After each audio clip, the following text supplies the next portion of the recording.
Hey folks, welcome back to the printing workshop. I'm Matthew, and today I'm going to be showing you how to replace a toner on a Xerox Altalink B8200 series copier.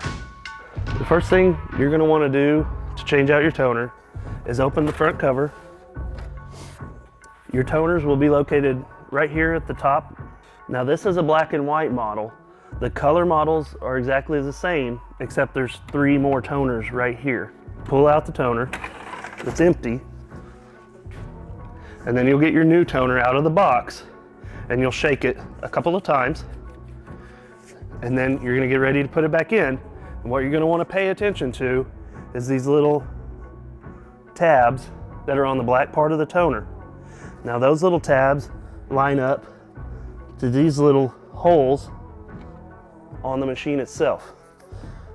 You want to line that up, and you're just going to slide it right in, make sure it locks, close the front cover, and you're good to go.